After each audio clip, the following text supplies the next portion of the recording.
Single dad stood by her when her date vanished, not knowing she was a billionaire CEO falling hard. There are moments in life when the universe tests us, stripping away our masks and revealing who we truly are beneath the surface. For Sarah Mitchell, that moment came on a rainy Tuesday evening in a crowded Italian restaurant, surrounded by strangers who pretended not to notice her humiliation.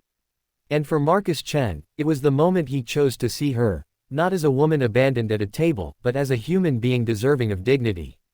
Neither of them knew that this single act of kindness would unravel everything they thought they understood about love, success, and what it means to truly see another person.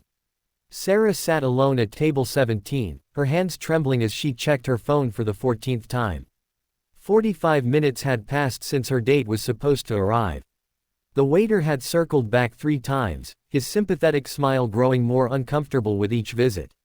She felt the weight of curious glances from nearby tables, the silent judgment of people who assumed they knew her story. The successful, put-together woman in the designer dress, stood up by someone who clearly didn't appreciate what he had. If only they knew the truth. If only she could tell them that beneath the carefully applied makeup and the confident exterior was someone who had spent the last decade building an empire while forgetting how to build a life. At 38, Sarah Mitchell was the CEO of TechVision Industries, a company worth $3 billion that she'd built from her college dorm room.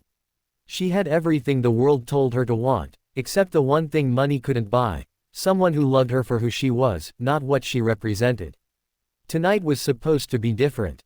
The dating app had promised meaningful connections for successful professionals.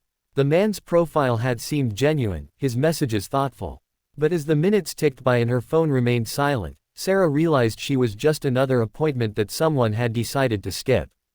The waiter approached again, and she felt her composure beginning to crack. That's when Marcus appeared at her table. "I'm so sorry I'm late," he said breathlessly, sliding into the seat across from her with an apologetic smile that reached his warm brown eyes. "Traffic was absolutely insane, and then I couldn't find parking." He extended his hand across the table. "I'm Marcus. You must be thinking about leaving, and I wouldn't blame you." Sarah stared at him, confused. She'd never seen this man before in her life. He was handsome in an understated way, with laugh lines around his eyes and flour dusting the collar of his navy sweater. Before she could respond, he leaned forward slightly and lowered his voice. "I saw you sitting here alone, and I saw their faces," he said quietly, gesturing subtly at the surrounding tables. "Nobody should have to feel like that. So if you want, I can be your terrible date who showed up too late. We can have dinner, you can tell me I'm the worst, and then you can leave with your head high. Or if you'd rather I disappear, I completely understand." Something in Sarah's chest loosened.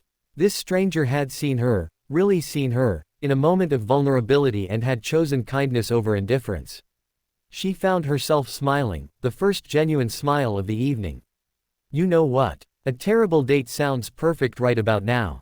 What began as an elaborate rescue mission transformed into the most authentic conversation Sarah had experienced in years. Marcus didn't ask what she did for a living, didn't probe into her achievements or her status.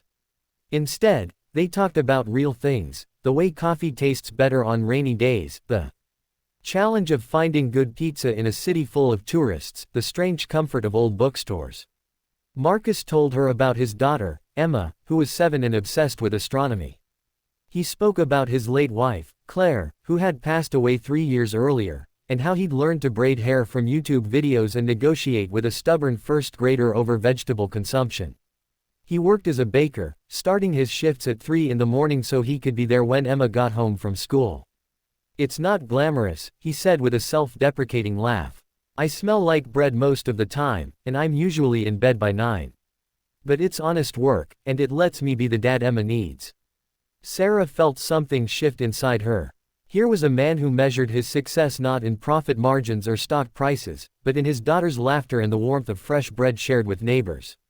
He spoke about his life with such genuine contentment that she felt ashamed of her own emptiness. "What about you?" he asked. "What makes you happy?" The question caught her off guard. When was the last time someone had asked her that? Not what she'd accomplished, not where she worked, but what brought her joy. She opened her mouth to give her rehearsed answer about her career, but something stopped her. "Honestly, I don't remember," she admitted quietly. I've been so busy climbing that I forgot to notice the view. Marcus nodded, understanding in his eyes. It's never too late to look around. They talked until the restaurant staff began stacking chairs, oblivious to the world around them.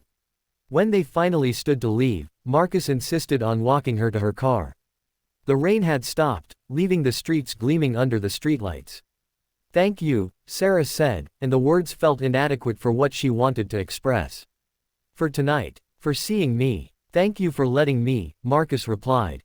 "Would it be too forward to ask if I could see you again? Actually see you.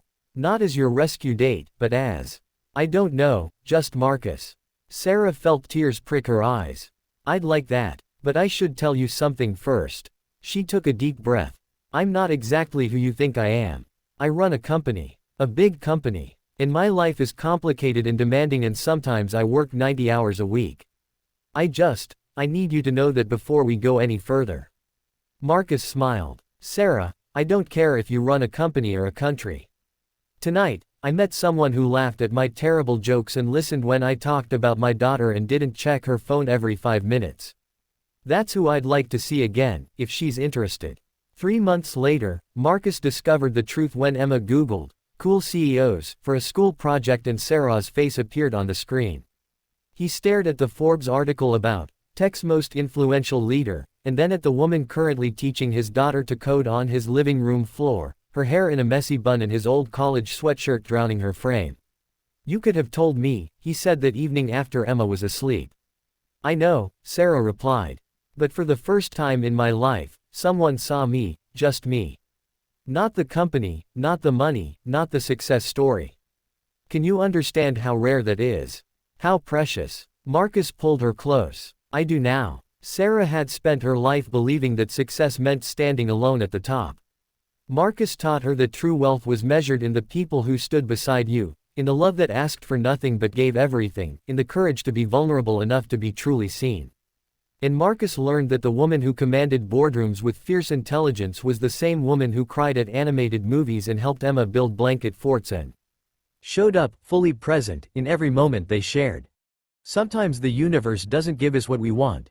It gives us what we need. A stranger who becomes family. A moment of kindness that becomes forever. And the courage to believe that we are worthy of love exactly as we are.